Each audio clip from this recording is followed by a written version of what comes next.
നമ്മളുടെ കൈകളും കാലുകളും നമ്മളുടെ തൊലികൾ വരെ നമുക്കെതിരാകുന്ന സന്ദർഭത്തിൽ അൽയൗമ നഖ്തിമു അലാ അഫ്വാഹിഹിം വതുകല്ലിമുനാ ഐദീഹിം വതഷ്ഹദു അർജുലുഹും ബിമാ കാനൂ യക്സിബൂൻ.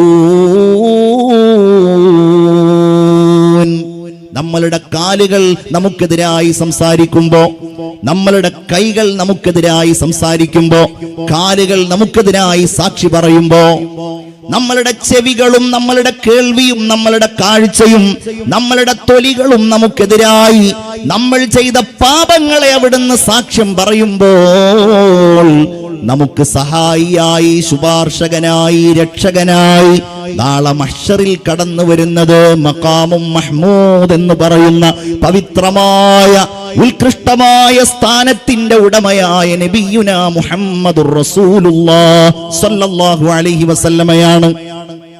അവിടുന്ന് ഹൗദുൽ കൗസറ നബിയിൽ നിന്ന് വാങ്ങാനാണ് നമ്മൾ ആഗ്രഹിക്കുന്നത്. ആ മഹ്ശറിലെ തീക്ഷ്ണമായ ചൂടിൽ രക്ഷപ്പെടാൻ നമ്മൾ അവിടുത്തെയുടെ ലിവാഉൽ ഹംദ് എന്ന പതാകയാണ് നമ്മളെല്ലാവരും കാവലായി കാണുന്നത്. അള്ളാഹുവിന്റെ അടുക്കലേക്ക് നമുക്ക് അനുകൂലമായി വല്ല വർത്തമാനവും പറയാൻ ഹബീബായ റസൂലുള്ളാഹി സ്വല്ലല്ലാഹു അലൈഹി വസല്ലമ തങ്ങൾ ഉണ്ടാകുമല്ലോ എന്നതാണ് നമ്മളൊക്കെ കൊതിക്കുന്നത്. അതുകൊണ്ട് മുൻഗാമികളുടെ ഏറ്റവും വലിയ ഭയം ഒരു തെറ്റ് ചെയ്യുമ്പോൾ ഹബീബായ നബി അത് അറിയുമോ എന്നുള്ളതായിരിക്കും. സ്വർഗത്തിൽ കടക്കുകയാണെങ്കിൽ ആ സ്വർഗത്തിൽ എന്റെ നബി ഉണ്ടാകുമല്ലോ എന്നുള്ളതായിരിക്കും. സ്വർഗത്തിൽ കടക്കണമെന്നവർ അല്ലാഹുവിനോട് ദുആ ചെയ്യുമ്പോൾ അവരുടെ മനസ്സിൽ ആ സ്വർഗത്തിൽ വെച്ച് ഹബീബായ നബിയോടൊപ്പം കഴിഞ്ഞുകൂടാമല്ലോ എന്നുള്ളതായിരിക്കും. മുൻഗാമികളായിരിക്കുന്ന ആളുകൾ ഉണ്ടായ അവരുടെ മനസ്സിലുണ്ടായ ഭയം നമ്മളുടെ കൽബിലുണ്ടോ എന്ന് നമ്മൾ ആലോചിക്കണം. നമ്മൾ റസൂലുള്ളാഹിനോട് വലിയ സ്നേഹമുള്ള ആളുകളാണ്. പക്ഷേ ആ റസൂലുള്ളാഹി സ്വല്ലല്ലാഹു അലൈഹി വസല്ലമ തങ്ങൾക്ക് ഇഷ്ടമില്ലാത്ത വല്ലതും ചെയ്യുമ്പോൾ, അവിടുത്തെ സുന്നത്തുകൾ നമ്മൾ ചെയ്യാതിരിക്കുമ്പോൾ അത് അള്ളാഹുവിൻ്റെ റസൂലിന് ഇഷ്ടാവുമല്ലേ എന്നുള്ളത് നമ്മൾ ആലോചിക്കാറുണ്ടോ എന്നുള്ളതാണ്. അല്ലാമ ഇക്ബാൽ പലപ്പോഴും പറയുന്ന ഒരു കാര്യമുണ്ട്, എനിക്ക് ഏറ്റവും കൂടുതൽ നബിയെ പരിചയപ്പെടുത്തി തന്നത് എൻ്റെ ഉപ്പയാണെന്ന് പറയുന്നത്. ഇക്ബാൽ ചെറുപ്പത്തിലൊരിക്കൽ വീടിൻ്റെ മുമ്പിൽ ഇങ്ങനെ നിൽക്കുകയാണ്. ഒരു യാചകൻ വന്നു.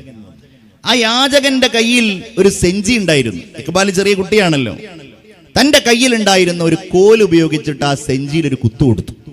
ആ സെഞ്ചി താഴേക്ക് വീണു. ഇത് കണ്ടാണ് ഇക്ബാലിന്റെ ഉപ്പ നൂർ മുഹമ്മദ് അങ്ങോട്ട് വരുന്നത്. അത് കണ്ടപ്പോൾ ആ പിതാവിൻ്റെ കണ്ണ് നിറഞ്ഞു. അദ്ദേഹം വല്ലാത്ത സങ്കടത്തോടെ ആ യാചകനെ ചേർത്ത് പിടിച്ചു. എന്നിട്ട് അയാളോട് മാപ്പ് ചോദിക്കുകയാണ്. എൻ്റെ ചെറിയ കുട്ടിയാണ് ഇക്ബാൽ, പ്രായമില്ല, വകതിരിവില്ല.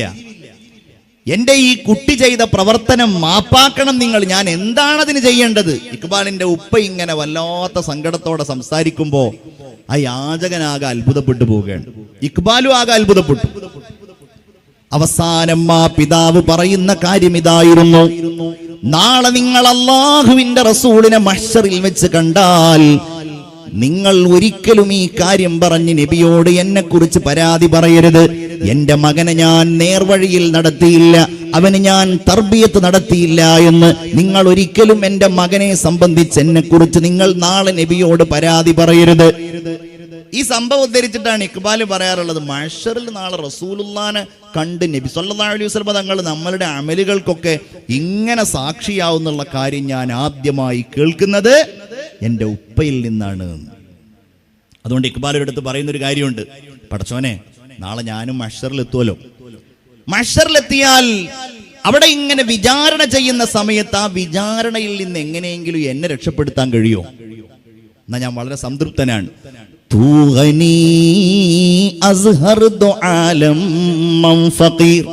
പടച്ചോനെ നീ എല്ലാം തികഞ്ഞവനാണ്, നീ ഇരു ലോകത്തിന്റെയും അധിപനാണ്.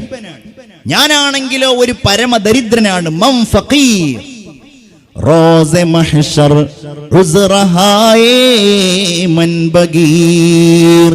മഹ്ശറിലെ തീക്ഷ്ണമായ ആ ചൂടിൽ നിന്ന്, ആ വിചാരണയിൽ നിന്ന് എന്നെ നിനക്ക് രക്ഷപ്പെടുത്താൻ കഴിയുമെങ്കിൽ നീ എന്നെ അങ്ങ് വെറുതെ വിട്ടേക്കണേ അല്ലാ. വീണ്ടും അദ്ദേഹം പറയാണ്, പടച്ചോനെ ഇനി അഥവാ നിനക്കെന്നെ വിചാരണ ചെയ്യൽ കൂടാതെ കഴിയുകയില്ല എങ്കിൽ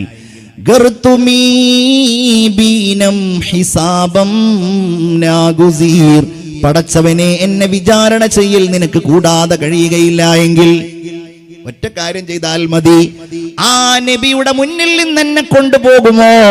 അവിടുത്തെ കാഴ്ചയിൽ നിന്ന് എന്നെ ഒന്ന് മാറ്റുമോ? അവിടുത്തെ സവിധത്തിൽ നിന്ന് മറ്റൊരിടത്ത് കൊണ്ടുപോയി എന്നെ നീ വിചാരണ ചെയ്യുമോ റബ്ബേ എന്ന് ഇഖ്ബാൽ പരിഭവിക്കുന്നുണ്ട്. ഞാനിത് പറഞ്ഞത് എന്തിനാണ്?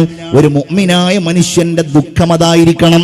ഹബീബായ റസൂലുള്ളാഹി സ്വല്ലല്ലാഹു അലൈഹി വസല്ലമ തങ്ങൾ നാളെ മഹ്ശറിൽ വെച്ച് നമ്മെ തിരിച്ചറിയാൻ കഴിയാത്ത ഒരവസ്ഥയുണ്ടാകുമോ? നമുക്കെതിരായി നാളെ സംസാരിക്കുന്ന ഒരവസ്ഥയുണ്ടാകുമോ? അങ്ങനെ ഒരു കാര്യം ഖുർആൻ ഉദ്ധരിക്കുന്നുണ്ട്. അത് പറയാനാണ് ഞാൻ ഇത്രയും സമയം ഉപയോഗിച്ചത് പറഞ്ഞത്.